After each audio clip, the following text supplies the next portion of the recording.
Hey, this is Pete A. Turner, and you're watching the Break It Down show. Hey, Pete. So thank you for having me on to actually host. For those that don't know me, my name is Grant Martin. I'm a U.S. Army officer. And real quick, just to explain how Pete and I know each other, we actually met virtually. We've never met personally, but we've developed a relationship through an email listserv, and then just emailing. And then Pete asked for some examples of people he might interview on his podcast, and I gave him a few, and we actually did one already, Deborah Stone, and that was amazing. I got that co-host, and appreciate that. And then through our talking, we realized that we shared a lot of experiences, mainly Afghanistan, but just general Army experiences. And so Pete was gracious enough to have me on, and that was a blast. And throughout all this, I picked up on some things about Pete, and I said, you should be interviewed. And he said, let's do it. And I mean, there's so many things that I thought, I heard something and I thought, wow, this Pete has got some background that I would really love to know. And, I figure there's probably other people out there that would like to know. So thank you very much for allowing me to interview you. Yeah, my pleasure. It's always fun, and you're right. There's a lot of experiences, and when like you, me, Colonel Andy, we've all seen and done these, and we have similar points of view. But I've learned more by doing the show and talking to all of you than I ever learned myself directly, and I learned a lot myself directly. But when you start to synthesize it through other means, it gets to be really powerful. You develop a real mastery. I bet, and just the few times I've been engaged with you. Just surprised at how much I sense that and have learned, and of course that's a lot of people I meet. I think, man, I don't know very much at all, because you start hearing these other things that you just weren't even aware of or not tracking. Well, but to me, your breadth of knowledge and experiences is just fascinating. So that's why I wanted to interview you.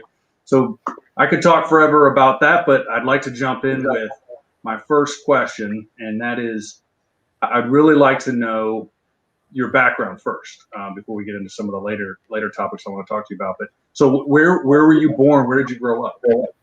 Yeah, I'm a Bay Area kid, so I was born in Oakland, and then grew up sort of the Northeast Bay in a place called Benicia. That's really where I was formed, and I was a kid that it was safer to be outside of the house, because the house, there was, abuse in our home. So we lived right on the edge of town. And so anything behind us was all open fields, and you could ride motorcycles, shoot guns, or whatever it was you wanted to do. And so we did a lot of that. But also I went to church in a completely different town. And so my youth group was there. And that was also a defining thing, where I learned that you could have different networks of friends. You didn't have to just be a small town kid. You can go to someone else's town and build a friend list there, and really be a completely different person than you were trapped. Like if you're a nerd, and I wasn't really nerdy, I was more of like a mix of like a bunch of different groups. You could go to another place and just not be a nerd anymore. Like you could just have a whole new list of friends and experiences, and come back and be, you can be the guy like, oh, he's from somewhere else, and that attracts girls and all kinds of things, right? Like, and so it opened this world for me to have friends in multiple places. Like I was an athlete growing up. I wasn't a jock. But I did athletic things. I played ball, any kind of ball, all the time. I rode bikes. I ran. I did all kinds of things. And that also formed the same kind of relationship. You go play pickup basketball, you're going wherever the game is, and you might end up, in my case, in a black neighborhood, a Latino neighborhood, an Asian neighborhood, a white neighborhood, a mixed neighborhood. And so you learned these mores and norms, because you went out and you played ball, and you earned respect by how you acted and how you behaved. Like, we'd play pickup baseball, and if you got lippy and someone challenged you on it, there were no parents there. You would get punched in the mouth. So one of the bigger kids is like, all right, stop punching that little kid in the mouth, So it's that's sort of how I came up, was just a free range. What decade was that? Yeah, we're talking with the 80s. So I was born in the 70s. So, from like 79 to 89, that decade of time, that's when that's that's how things were back then. I mean, that's how I grew up. I mean, we could go off on a crazy subject because I have kids now, and I mean, I think the vast majority of parents that I know would have a heart attack if they didn't have the cell phone tracker that allowed them to see where everybody was, and but yeah, you're right about there's no parents there. If there was something that happened, you dealt with it. But yeah, that I think that existed in that time for a lot of Americans, no matter where you were. Yeah, and we sorted it out. I mean, the older kids acted like uncles, and even if they were just 2 years older, when you're a little kid, 2 years can be everything, or the guy who's tough, and he's like, all right, that's enough fighting or whatever it was, or just in general, knock it off, let's go play baseball. And you were held accountable for your actions in a way that I don't see that happening now. Like, you get held accountable by a bigger peer group that doesn't have anything to do with you, as opposed to an immediate peer group where, you want to get invited somewhere, you can't be a dick all the time. Yeah. And so you went to high school in the same area? Yeah, in Benicia. Yeah, I went there. I basically went from elementary school, like third grade, all the way to senior year in the same small town, and it was like, even now it's only 30,000 people in that town. It's a lot more grown up and established, but it's an old place in California, but it was a small place when I grew up there, maybe like 15 to 25,000 people over the course of those 10 years. So California, I think I've been there once when I was a kid. Well, no, I went there once out at Coronado for some training with the Army, with SEALs. But so just, it seems to me a lot of times it's an alien planet. But when you were in high school, what did you envision yourself doing in your life? Did you have any kind of, here's what I'm aiming for, here's what I like to do, or? I had no idea. And my folks weren't really the kind of folks that would say, this is what we expect. So I didn't have an expectation from them to figure out. And I like to have fun. And so I just kind of focused on having fun and having friends and, being out of the house. Freedom is what I focused on. And I worked a lot. I played on some sports teams, but I just kind of tried things that I wanted to try. And I was still in that mode, even through college, like, what's interesting to me? What do I like? And that was sort of my approach. I didn't really have a rhyme or a reason. It was more about, I don't know, the enjoyment of the moment, or, the thing that's like, oh, that's cool, let me try that. Right. And were you, was it a real religious upbringing, or no religion at all, or? Yeah, my dad has got he's got an undergrad in, like, basically church music, and then a postgrad in divinity. We went to church all the time, several hours on a Sunday. And then as he was going through school, he would take me along. So he had two different things that happened that were pretty formative for me. My dad, with his degree in music, we went to a really big church over in a town called Walnut Creek, and they were going to buy a pipe organ. And my dad knew a lot about pipe organs. He could play the organ. And so they would send him around to kind of be their eyes on the ground with, like, go check out these pipe organs and tell us what we need to know so we can make a good decision. And so I would he would take me on these trips with him. And so I'd be in Denver. I mean, I remember this, like, I was sitting in a church and he's explaining to me the mechanics of a pipe organ, and we're getting a tour of this thing. And that's not something a little kid normally gets to do. But then I might find myself in a Pentecostal church in Oakland, and a completely different, you're talking about a different world. That's a different world within my world. And you're like, what is, I remember going to, every time he said we were going to go to, like, a Black Baptist church, I'm like, oh God, we're going to be there all day. But it was fun, like, I got hungry. I wanted to go do things, but you're singing, you're dancing. And, I sort of kind of became this visitor to other planets, which directly relates to what I did years and years later. It's like, yeah, this is how you guys worship. It's totally different than the last guy, totally different than the next, but I got to see a lot of that. So there was a big foundation of religion in my life. I also had this really fantastic youth group leader. His name's Keith. He's been on the show before. And he was just older than enough that he was like an adult, but he wasn't really in terms of years. He just had a big maturation gap in between us, but he also could relate to us. And so he allowed me to turn my insanity into, something productive, and really formed me and my peers from that group. It was such a great group to belong to. I could safely bring my friends to it and not worry about, like, any kind of overt Jesus approach to things. It was like, no, we're just going to go have fun. We're just going to go. There's girls there. We're always doing something fun. We're always going on these trips. And so my friends, and I would end up bringing all these dudes from my hometown over, and they're like, hey, there's girls here. And so whatever amount of religion was sprinkled into that was completely tolerable for my friends. And so I became like this collector of people, which definitely played into my career down the road. Like I learned sort of how to recruit even as a little kid, going a freshman in high school, and I'm like, hey, why don't you come with me on this thing? I have a great time, and if I'm having a great time, people know that it's got to be a great time. Yeah. No, I grew up on military bases all around the world. So, we would go a lot of times to the church that was associated with my dad's unit. And so I've been to, Pentecostal, Baptist, Lutheran, Catholic, you name it. And we've been to it. So, and that I also was not really had any one doctrine pushed on me, so that allowed me to make an interesting upbringing too. I knew we had a lot in common. That was interesting. So were you on a trajectory for college? Were you kind of in the college track? Yeah, I mean, I knew I wanted to go do more. And again, like from my era where I was at, our parents were largely hands off. So a lot of my peers, I'm sort of the unofficial mayor of my senior class, right? And I get to hear a lot of their experiences, and a lot of them are like, I had no idea. Like I was going to go to college because that was the next thing you did. I didn't know how to go to college.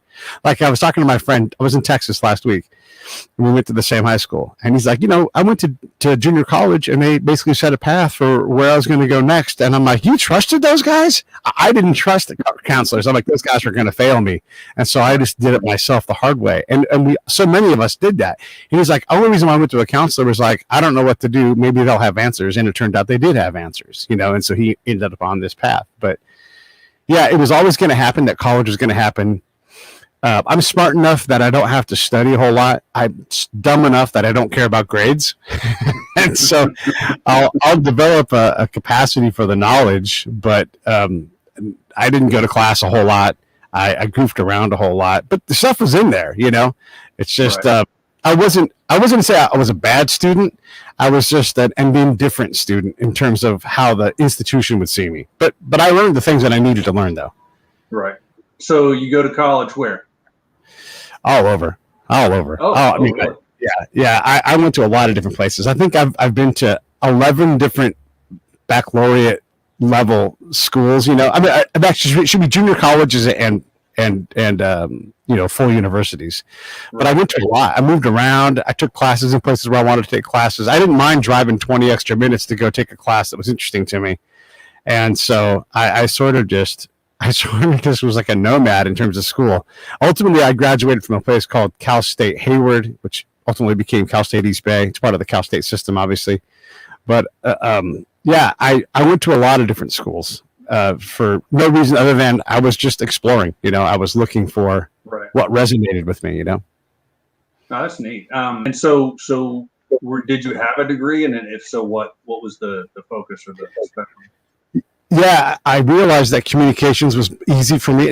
I had this funny thing I say, Grant, like when you take kids that are great at math and they're bad at, say, speech, we bend over backwards to make sure that they get a good grade in that speech class.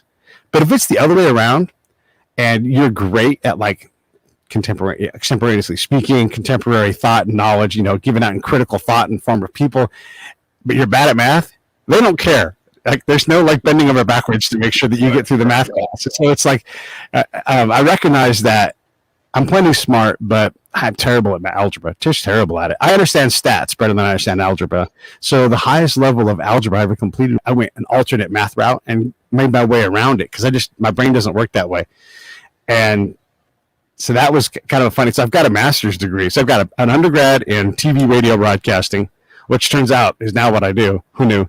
And then a postgrad in organizational management, which 100% attribute to giving me the tools to look at an organization like a brigade and go, this is not what the boss wants. And I could see, like, I learned how to do these things, And so without any design, what I was good at and what I studied, it all went together. I mean, even like being a spy, being like a television reporter, it's the same job. It's a sales job. It's a reporter's job. It's a spy job. I've got to go out and figure out where the news is and then bring it back to the boss.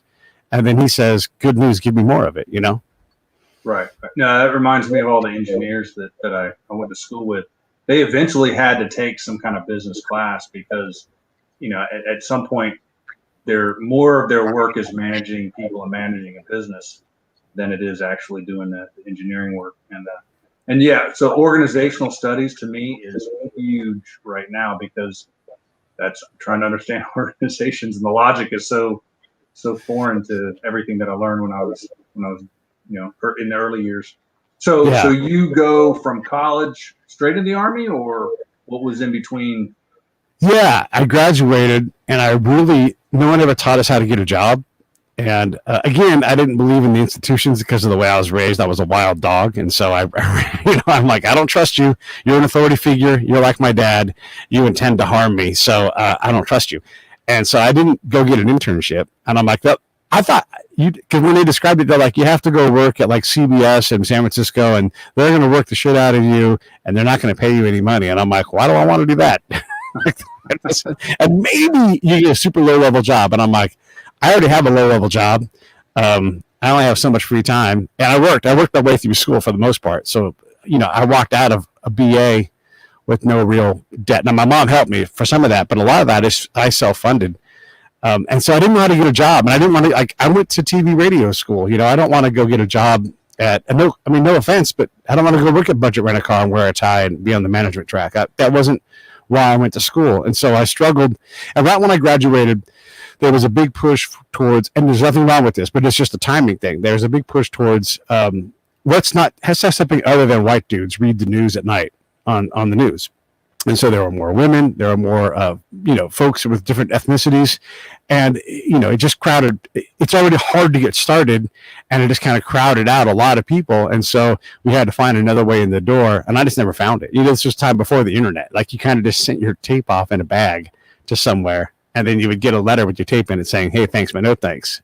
And no like feedback beyond that. So it was kind of just hit and miss. And I tried. I paid for services to get jobs. I used my connections, but it just wasn't in the cards, And so I was working at Costco. I'd just been hired full time. Like, I was a seasonal guy at Christmas time, and they're like, hey, we want you to come back. So I was coming back, and I was pushing shopping carts in the rain. And I thought to myself, I got to do something else. And I had been talking to another guy in a similar situation, almost exactly like me. He was well educated, had everything going for him, and he's like, I just can't find a job. I'm thinking about joining the Army and becoming a spy. And I was like, huh. Yeah. What year was this? This is like 93 time frame, and then 94. So like in I was getting ready for softball season. I remember this, and in February, I'm like, I've got to do something different. I'm just going to end up getting a DUI, being good at softball, and then doing, in effect, missing my life, So it's it was time, and I'm like, I need to go try something. So from having no real thought about joining the military in February, I was in March and gone, on this adventure. And then just before that, my friend Dave, who we're still friends to this day, he decided he's Mormon, and he decided he's going to go on his mission. And when I say he's Mormon, he came up in a Mormon family. He was barely a Mormon. And he's like, I got to do something, and I'm going to go do my mission. That'll give me 2 years. I'll come back with the language, and I'll have some international experience. And I'm like, yes, and this really got me thinking about, I've got to do something. Otherwise I'll just whittle away 20 years without having done anything. And I didn't want to do that. There's nothing wrong with staying home, nothing wrong with being a small town dude who lives his life there. But I wanted to try to do something else, and so That's why I ultimately joined the Army. And you enlisted? Yeah, because that was the path at the time. There was no, I didn't go to ROTC or anything. Right. And so they're like, this is the path. They're like, but you can become an officer. You got everything you need. They'll give it to you. But go try that. And my recruiter was awesome, by the way. I was the last guy he put in the Army. And so he really didn't care. I told him, don't call me, don't bug me. I'll make my own decision. I'll get back in touch with you. And he's like, okay. And he didn't care. And not that he didn't care. He didn't overwork the job. Like, I told him what I was going to do, and he came through. It was fantastic. I wish I remembered his name, but he was a great guy. And I joined up, and I don't ever have anything bad to say about the guy because I think he did a great job for me. You know. And what MOS did you went to basic where? 97 Bravo, counterintelligence agent, and then I went to basic at Leonard Wood, and then AIT at Wachuca. And so military intelligence Yep. and you said what? You said counterintel? Yeah, counterintel. Yeah. Counterintel. And so counterintel. When I hear counterintel, I think there's guys that are, and this may be totally wrong. My first impression is the guys that are looking for people who are double agents. Yeah. Yeah.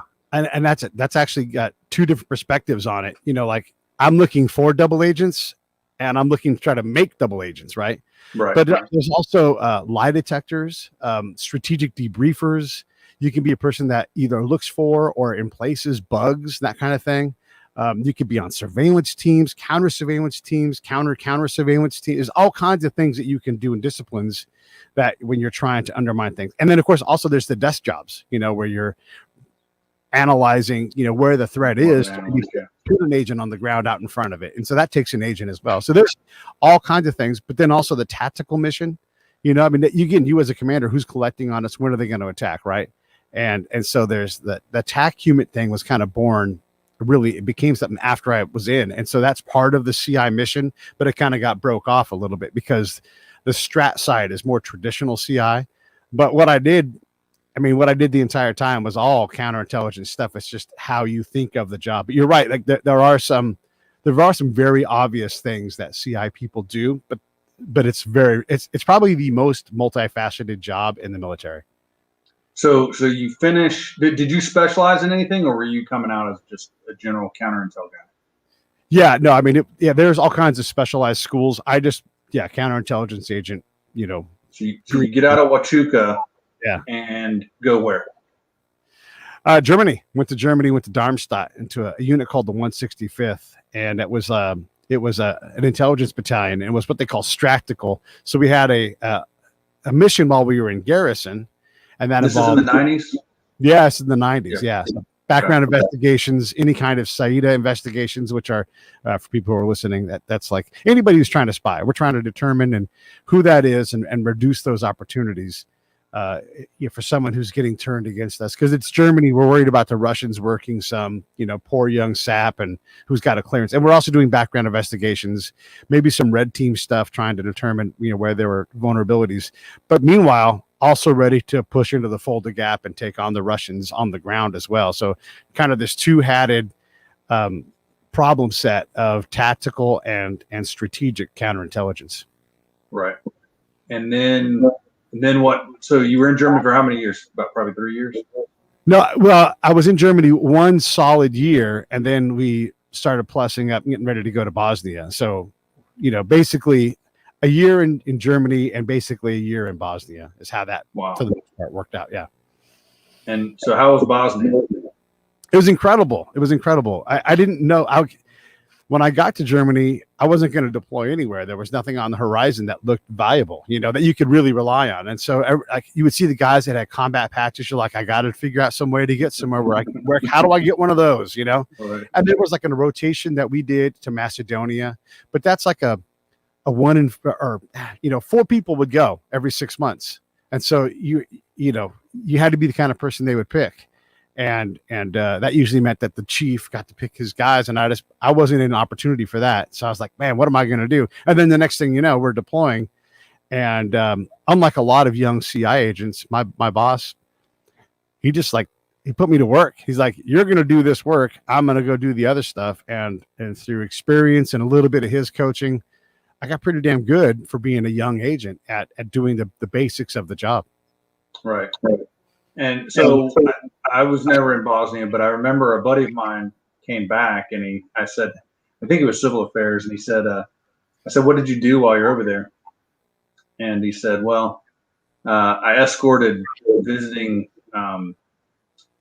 VIPs from all over the world to show them that we were taking care of whatever constituency they were interested in. So, if it was, you could imagine, some folks from the Middle East, they wanted to check on how we were we were protecting the Muslims, and then there were others that maybe he was showing them how we were protecting the Christians, and he thought it was a big show. Yeah, there was a lot of show aspect. On my part, I think it was more, we expected this to be a fight because you have to go in with that expectation. And we didn't know that the Dayton Peace Accords would hold. I mean, I think they're almost historic in their level of success for that one little hunk of the former Yugoslavia. But we didn't know that going in, right? This is a place where it's dangerous, it's conflict ridden, it's complicated. There are things called, like Serbian, like Muslim Serbs, and there's Serbian Croatians, there were Croatian, and it's just this mix of things that don't get along anymore. And so we went out and we had our hands full, at least initially, just trying to see, is this thing going to work? And we went out. I mean, and this works. You go out in a small team, you're trying to find out what you don't know. You don't know what you don't know, so you don't even know where to start. And so you just start meeting people, which means you have to expose yourself to a lot of threat. And thankfully, it wasn't terribly dangerous in retrospect, but it doesn't mean that there wasn't danger everywhere. I mean, anybody wanted to ambush us on our 5-person team. We had an interpreter who was from the Navy.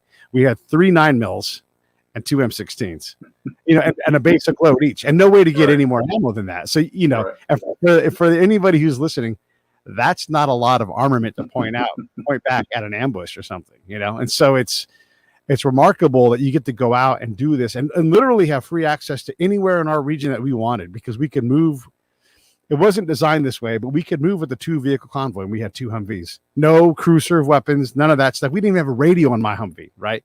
But 2 vehicles met the minimum standard because we were in a cluster. And so we need to drive around. We don't need a whole convoy to go from A to B. We just need 2 vehicles to zip in between the camps. We'll be safe. And so that gave us this license to go out and operate without having to have a whole entourage with us. Because as you know, it gets to be a lot when there's 40 people that show up at someone's house, and and we might stay there for 8 hours just eating and talking and figuring, and having other people brought in and meeting. It was just so random. We couldn't be beholden to somebody else's mission, if at all possible. And so we were able to, and this wasn't common. Most teams got absorbed into other bigger missions, and they got sort of consumed in a different way. We had basically carte blanche to do whatever we wanted. And that was remarkably unique. So I didn't have that civilian affairs guy's experience, but I know a lot of counterintelligence people that were sort of wrapped up in the performance of the performance, as opposed to actually going out and doing the job. And just your recollection of what was going on, was it similar to what you saw in Afghanistan later? Just a lot of different cultures kind of smashed together. Yeah, I mean, all of this stuff it all worked sequentially together in my career. Again, as I look back, I learned how to do the basics of a job so that I was a proficient agent. And then I became an excellent one when I was in Iraq. And then I was fully prepared for the major leagues. And when I got to Afghanistan, and you're right, the experience of these earlier deployments allowed me to see things that nobody else could see, because I just had stayed in the field for so long. I had multiple unit experience, so I could see how units behaved, and I could get to the truth faster, and I could see it faster because of all of these things I had experienced in my life. The multicultural growing up in the Bay with church and all these other things. I learned how to accept what I saw rather than be. I'd say I wasn't uncomfortable, but I was familiar with that lack of clarity and lack of comfort, to where I could stay in that uncomfortable space until it became comfortable, and then I could translate that reality. And that started happening for me in Iraq, where I really learned what commanders needed, and then the commanders taught me how to communicate it back to them.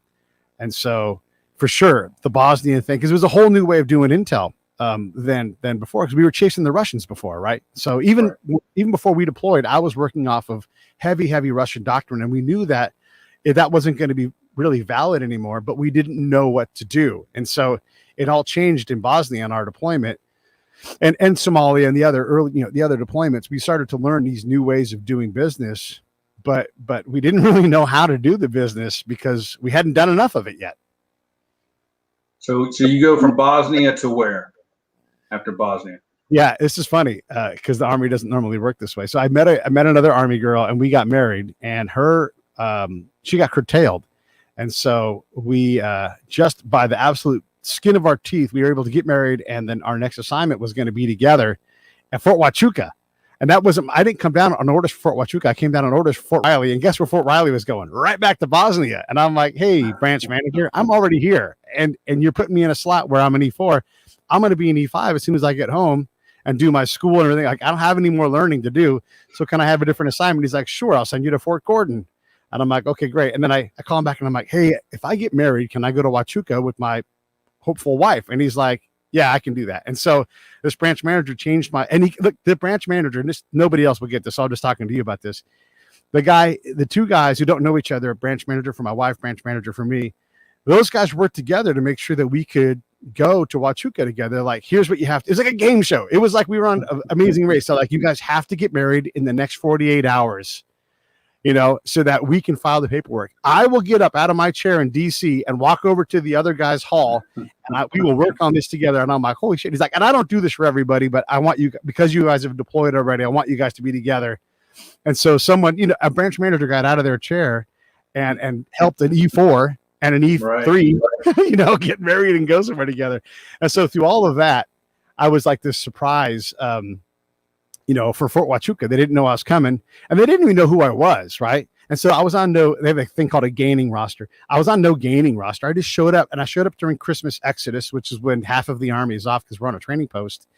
And the day I show up at Huachuca at the 309th, there's an E4 who's running the entire personnel office, and he's like, hey, listen, no one else is here, so I'm in charge today. I'm going to do you a favor. Normally, you would go over to this unit that just goes to the field and doesn't really have a mission here, and everybody's always unhappy. I'm going to put you in the 309th, and once you're there, they'll never let you go. And I said, that's great. He's like, I can't do anything for you besides that, but that's where you're going to go. And so he put me in a position where all of a sudden, as an E4, I'm in a battalion that's brigade size because we're a training unit. And I become, within weeks, I am the S2 for this massive battalion. It's like literally, and you know how training battalions are. They're enormous. And then one of my main jobs is making sure that I am getting people clearances, because if people don't get clearances, they can't leave. And then we end up having to have them on like this indefinite status, and the commanders hate that. And so I was able to, as this very, very junior guy, run this massive battalion. So I would go out to all these different buildings on the post. And when I showed up as the 2, not some E4. So I'd have like this chief, warrant officer, 4, or sergeant first class, or master sergeant, who's like, oh, here's Pete. And they had to be really nice to me because I worked for the boss, and it was this crazy confluence of things. And then here's the best part about all that stuff. And this is just sort of, in the weeds, but you'll appreciate this. The brigade sergeant major says, I pulled strings to get you over here. And I'm like, you lying sack of shit. You didn't even know I was going to be here, but he tried to act like he had done me a favor. And he didn't even, they didn't even know I was going to show, because our orders were cut in like Thanksgiving time frame. And we arrived on like December 5th. So there was no sergeant major pulling any damn strings. They hadn't even had a command and staff since the time I got my orders. So that's a long story, and there's some funny things in there. But ultimately, I was the 2, and then I went over and I worked for a source operations course, which at the time was like the standard. It was, they didn't know it, we didn't know at the time, but and they didn't know I had run source operations in a deployed status. It was the perfect place for someone like me to go, so I could impart my lessons onto the next generation of people trying to go out and run sources. Right. That's cool. And so I want to get to how you got involved with podcasting. So I don't want to spend too much time on, I know you've got a ton of military stuff. And you've done some stuff where you talk your military experience, but after Huachuca, then where? I got out, and you got out. I did a little bit of time in the reserves, and I deployed during that time, just post 9/11. But yeah, I got out. The Army didn't know what to do with me. This is the kind of guy I was, Grant. I won every board I sat in front of. I educated the hell out of myself. I mean, I already had a college degree, but I started doing correspondence courses. I went to, anything they would send me to, I would go and I would self-develop. In a unit full of a bunch of, geeks and everything, I put together a unit softball team when they hadn't had one for years and said it wasn't possible. So I did all these things. And then I was in headquarters, and I was miserable because my job was like, go pick up cigarette butts, go trim the hedges, go move the trailer from slot 1 to slot 27. Hey, we need another 1-drawer safe. That was all that kind of crap. So of course I was miserable. They're like, go in the shipping container and go go sand down all these old stoves that we're never going to use again so we can turn them in. So, and then get yelled at for being dirty after doing that job. And so I Somebody just should didn't. have grabbed you and sent you to OCS or Yes. OCS, Yeah, well, OCS or warrant officer. I was a max PT guy. So they easily should have said, hey, this guy, but no one did. And because the unit just didn't have that kind of leadership, or at least not above me. What they did do was they bounced me from headquarters section to headquarters section. So every NCO above me could get an excellent block. Because I would write it for them, like, hey, I got my soldier to go to the board. Like, you sat there. I did all the work. I set up all the mock board, everything. You did not. And so that's what they did. They bounced me around. And so the same kind of thing happened at Huachuca because it's a training battalion. They don't have a lot of time to develop a younger guy. And so my boss, who happened to be in the unit before me, and she's one of the good people that I had above me, she's like, hey, listen, you should get out because you're just behind all of the promotions. And so you're always going to be behind these people. And the Army's just not going to get you. You work too hard. You're too good at what you do. I want you to go, if you want to come back, but go do something else, And so it was great advice. And so I did. And when I came back, I always say I was better being with the Army than in it, because, I would look at my PT, they'd all be blanked out. So you didn't know who it was. I'd see my PT scores and be like, who the hell is that? And I'd see it was me. And I'm like, oh, wow. And then someone would say like that. They would literally point over my shoulder and say, that guy, not me, the guy below me or the guy below that guy, those guys, we need to get these guys some SF packets in, but they would never, for whatever reason, never consider me for it. And so I had no reason to go forward because I didn't think I had any kind of future in the military, which turned out to be pretty accurate. Right. So you get out and then what? I go and I live in Chicago and I try to have a married life. And then that's when sort of my ex-wife and I figured out that we got married and it was the right thing to do because of the timing and everything else. We had a daughter and all that kind of stuff, but we just weren't really compatible. Like, we're still great friends to this day, and I think in terms of modern families, I think we've done a pretty good job, and she gets all the credit for that. But, I just wasn't built to be a corporate guy either. I mean, I'm a spy who's running around, and talked to ne'er-do-wells and walked out alive. And so when some manager's trying to terrify me because I'm going to lose my job, I'm like, yeah, that's not going to work, man. That's not how you motivate me. And so I worked in corporate America for a while, and that didn't stick. And then some dudes flew some planes into some buildings, and I had a new purpose, and that was to be able to go out and use my experience to help, help the fight. And that's what I did for basically from 2003 to 2012. Wow. So 03 to 12, you come back in contract work, right? Contract or civilians, like, sometimes the government holds their own contract, and so you're sworn in as a civilian just for legal purposes, so I can gun or medical care. Yeah, so I would be a DA civilian for probably the bulk of that time, or working on a contract again, trying to provide capacity to the military where they lacked it, because they just didn't have enough collectors.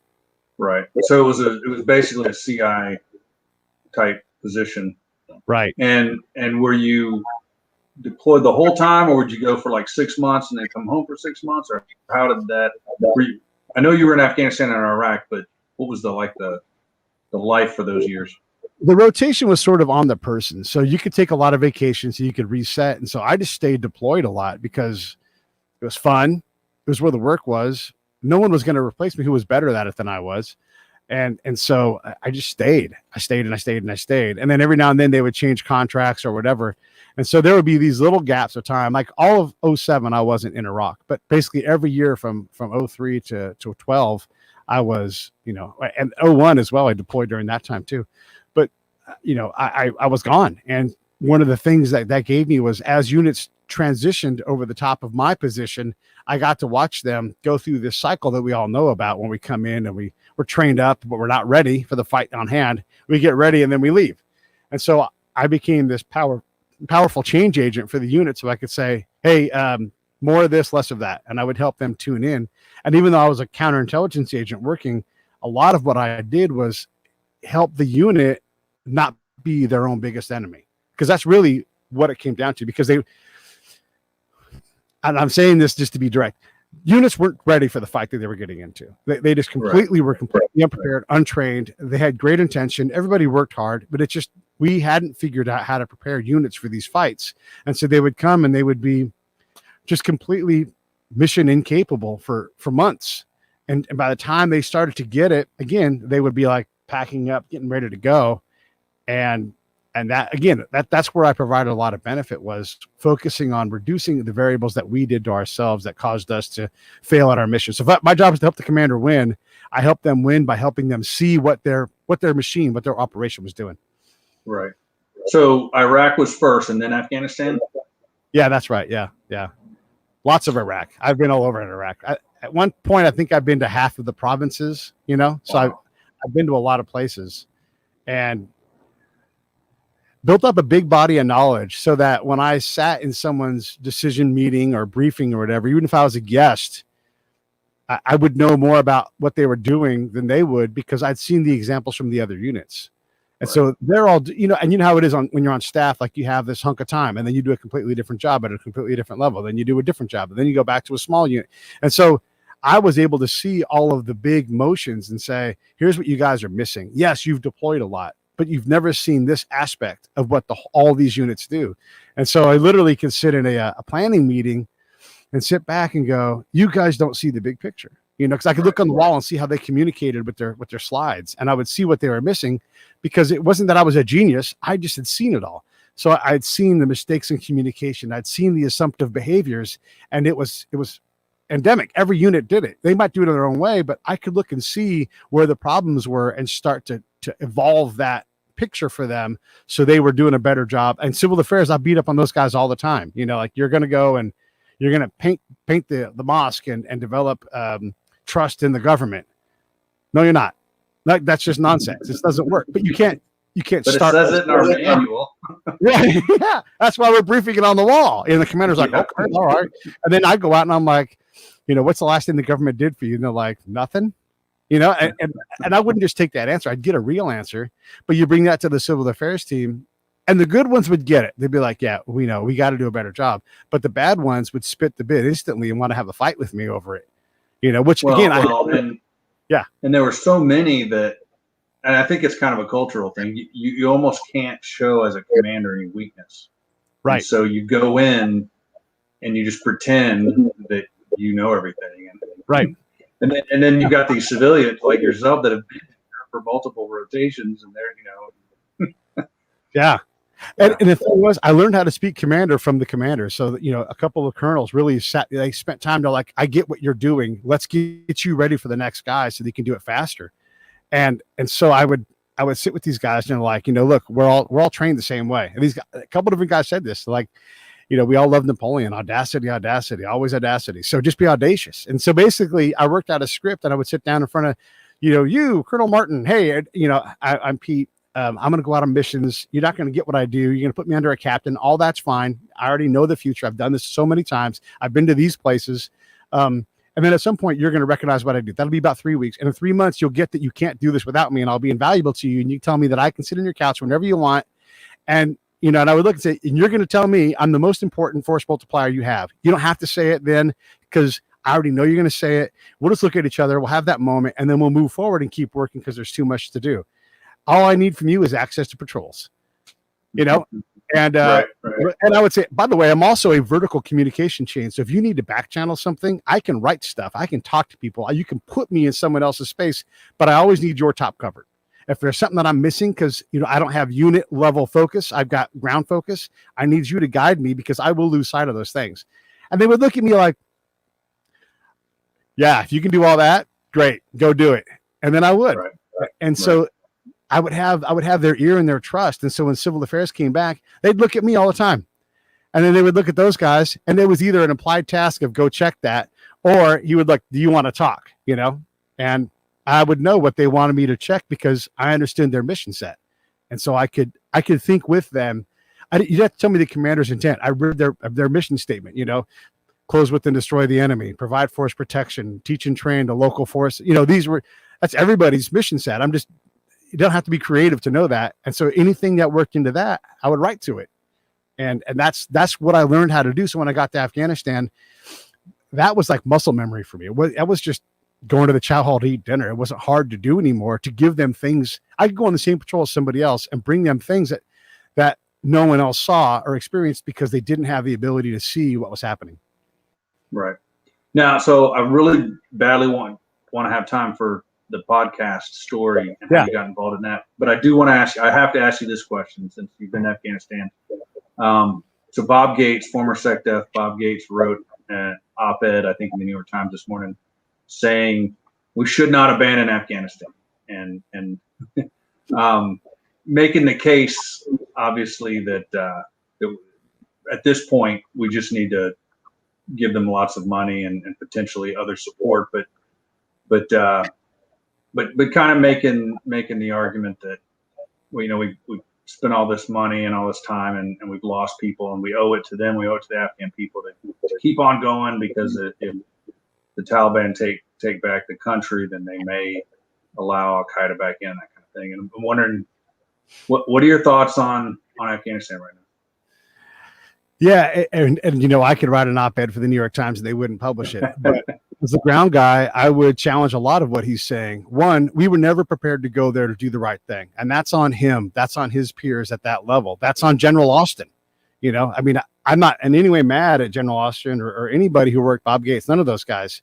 But the last thing we saw General Austin do in a deployed fashion was fail at getting us out of Iraq without it falling apart. And is that unfair to put that on him? Sure, it's unfair, but it's also reality.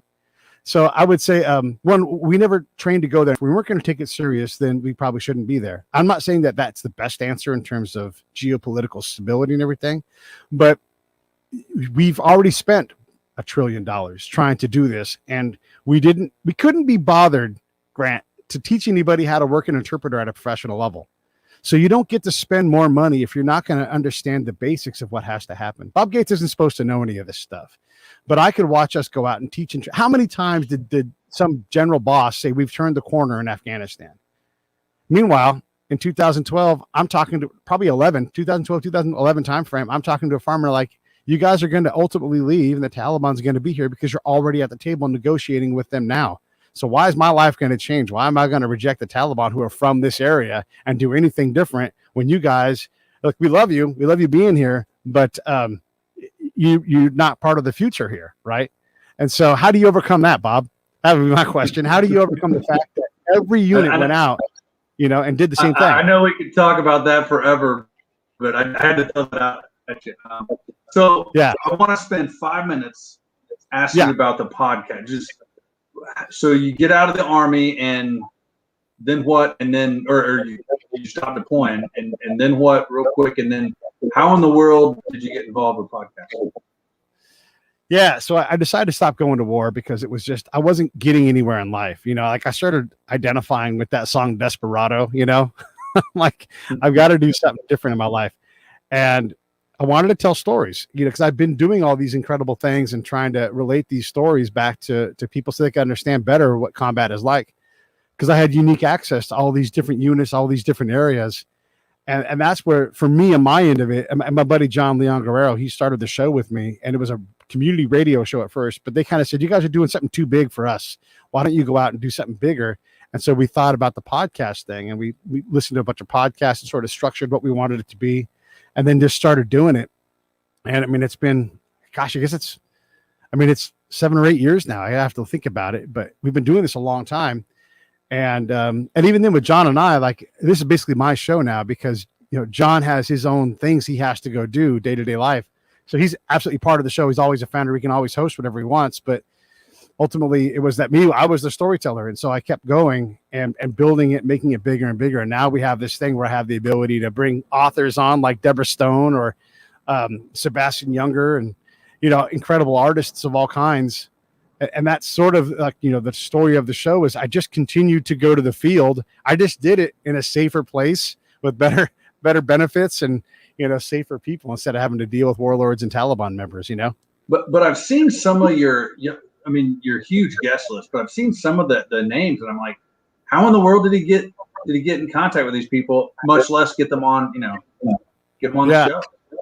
Yeah, and I always say, I ask. One of the things I don't do, and I hear myself do it, I hear other people do it. Oh, I would ask, but like I don't say no for anybody. I'll let Tom Hanks just say no or ignore me. It doesn't hurt me at all. And this all goes back to my spy stuff. Like if I assume a negative thing all the time, then it won't happen. But if I just decide to simply ask, like, hey, I know authors want to talk about their books, so I'm just going to ask them and let them say, I'd love to talk to you.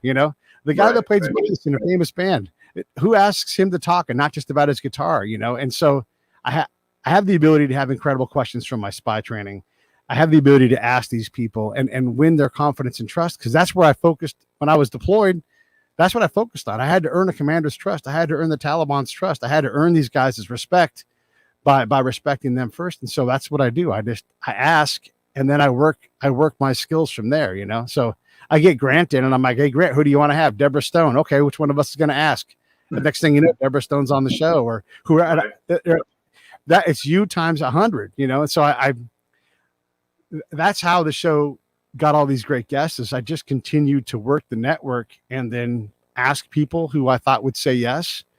And for the most part, nowadays they do, because the show has its own power now. You know, I can put the list of people out and say, all these people have been on the show. Would you come on the show? Yeah, of course. When do you want to do it? You know? Well, and what amazes me is they're so diverse in their backgrounds, and it's not like you're talking from a position of ignorance. You know, I mean, I've listened to a lot of your music guests. And I mean, you know so much about, I mean, how in the world do you know so much about music that you can talk to some of the, you know, like Sly Stone and some of those others that you've talked to? I mean, is that another hobby that you have? You know a lot about music? And yeah, that's a mix of curiosity, spy skills, and just a lot of conversations. You know, I'm putting a lot of times the same structure over a different conversation. And so I can stay a step ahead of them, or I could sprinkle in some spy stuff, like spy stories, to kind of mystify them a little bit and get them to go in a different direction. And so I'm able to sprinkle things in, you know, between all those different areas. And when you've had as many conversations as I've had, you know, 1,000 episodes plus, but also think of all the conversations I've had in deployed areas, you know, whether it's with us or with them or whatever. And I'm able to retain that knowledge and have a bank in it. And a while back, a guy was giving me the same compliment. He was talking about my ability to do it. And then the next conversation with the other person we were at lunch with was about the Mormon Wars. And I'm like, yeah, the Mormon Wars are fascinating. And I was able to talk for 90 seconds about the Mormon Wars just because I'd read a book on it once, you know? Right. And so he's like, I was mouth agape. I had never even heard of the Mormon War, you know? And so you just have enough of these things where I've got the ability to say something. And then I always dig a little deeper on whatever the topic is. Like if it's slavery, I'm like, yeah, but that doesn't say anything to me. Like what else is there? Like, what's the reality? Don't give me the talking points. And so I'll look more deeply into it.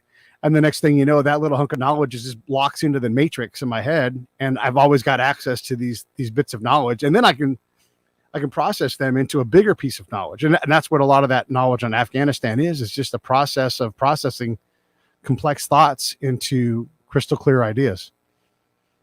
So I think we've got about 5 minutes left. Is that right? Yeah, take as much time as you want, but yeah. So I did want to do this little thing. It could go terribly bad, but in my mind, in my imagination, it was going to go well. That sounds fun. Give you like 30 to 60 seconds, no more than a minute. Okay.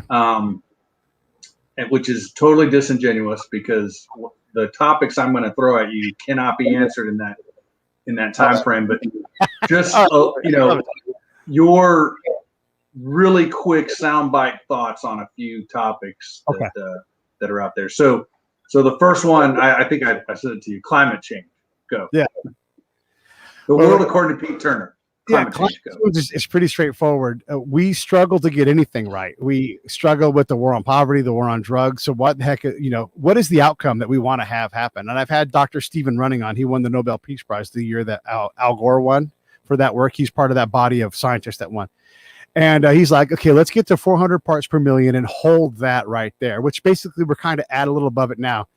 But we have to accept the truths from where they come in. And so we could want this utopic vision of what climate change will be, but since we can't agree on it, we can't really fix the problem. And if you can't build consensus, then that's where the work is. It's not in where you want there to be and trying to hang on one sec here. I'm ranting my battery. Okay. We can't just have these things happen because we want them to happen. There's actual work that you have to do to get there. And that's my thought is that this is way more complex than we realize, and we're going to have to get there incrementally. We're going to get there through iteration. I mean, here's a good example. And I read these stories all the time so I can understand this stuff better.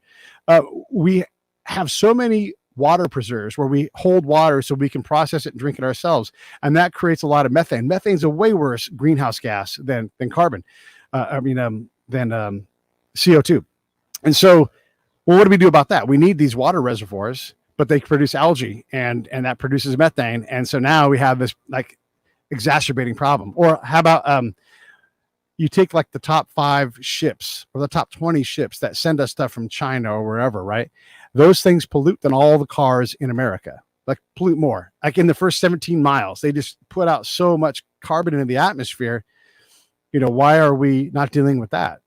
And these problems are a lot more complicated than we want. And to solve them, we all have to give up what we have to accept what the solution will be and then be ready to change, because we also suck at measuring these things. So I just don't believe, look, all the science can agree, but nobody has the answer on what to do and how to get it done, because we don't have an overseeing global force to bow to. So China doesn't want to do it. China's not going to do it. If India doesn't want to do it, they're not going to do it. We can reduce our carbon footprint. Iceland can do the same thing.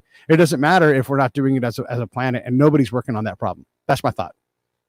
I'm going to put my timer right here. That was like 3 minutes. All right.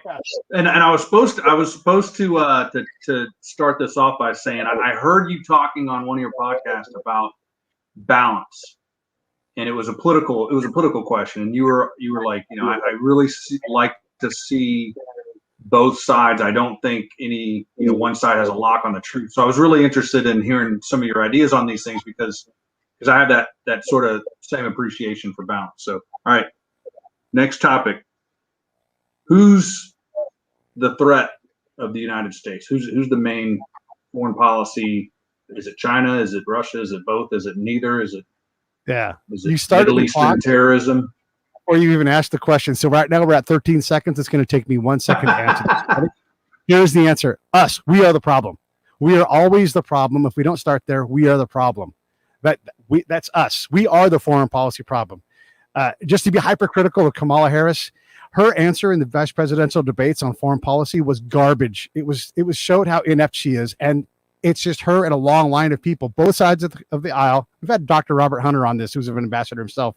They just don't know what to do. And so they do things that doesn't work. We are the foreign policy problem. All right. And next topic. Well, I need to start. Like you said, I'll start with after I ask the question. I think we got like 2 more minutes. So current U.S. politics. Yeah. Oh, it's all about consensus. We need consensus. Everybody talks about how polarized we are. So if I'm the boss, I'm going to outwork the problem. 16-hour-a-day days. That's Pete's president.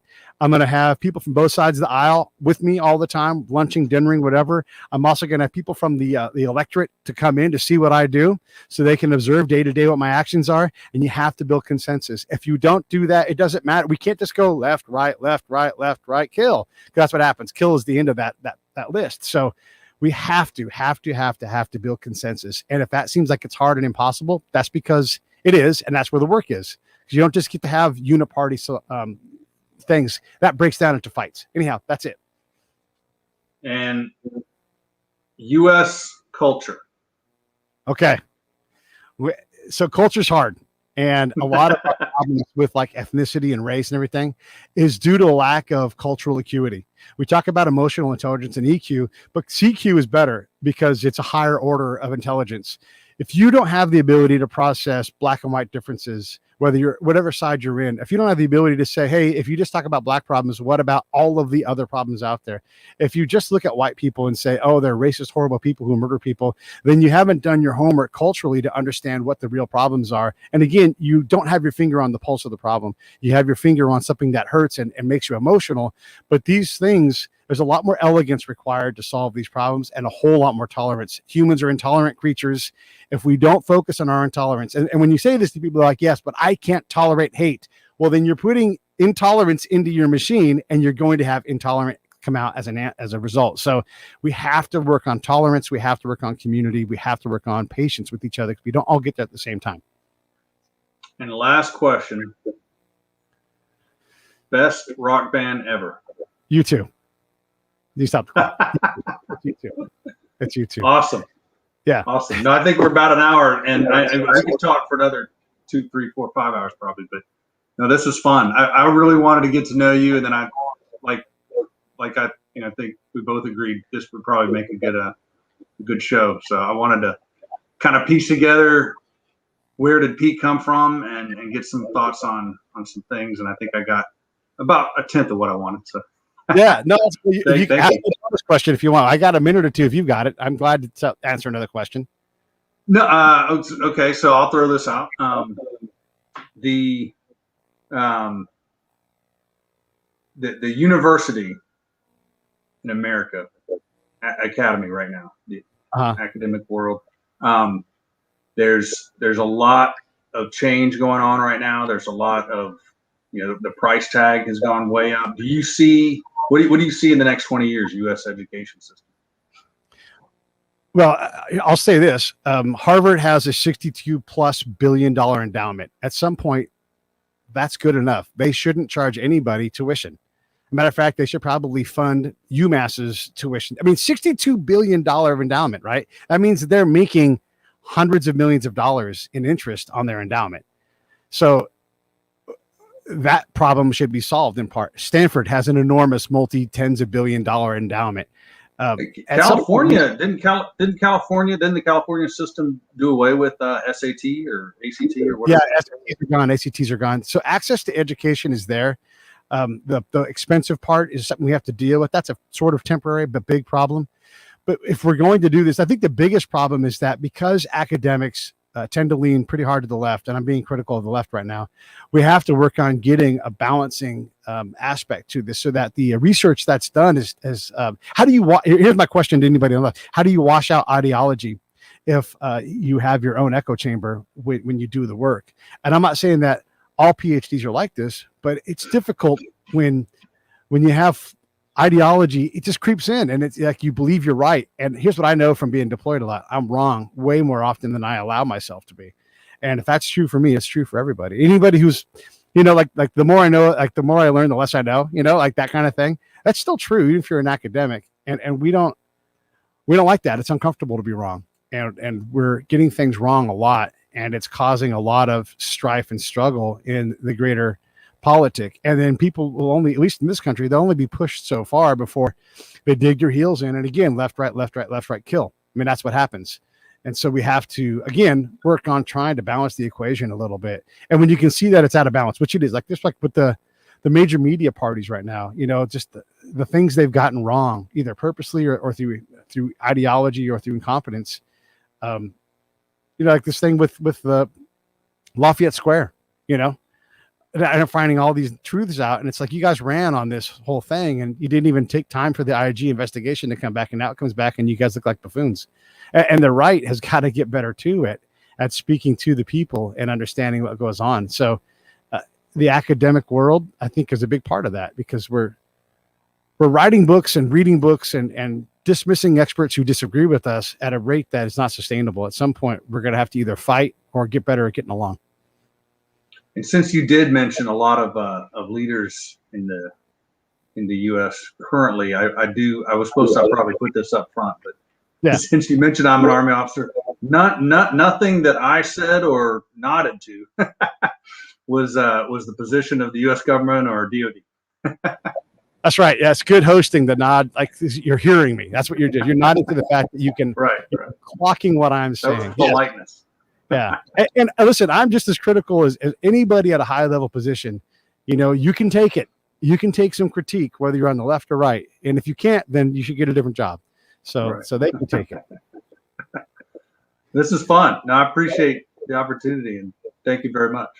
No worries. Let me sign this thing off. Stand by. Wait, hold on. I got to do this. I got to push another button. I almost pushed the wrong button. Hey, thanks for watching the show. I really appreciate it. Right here, you can subscribe. Please do that. It makes the show grow. Hit that notification bell so you know which incredible guest is coming up next. Down below is the PayPal link. You can put a small subscription in. That is an enormous help. All that money goes right back into the show. And then right up over here, are the next episodes you should listen to, curated by yours truly. Thank you so much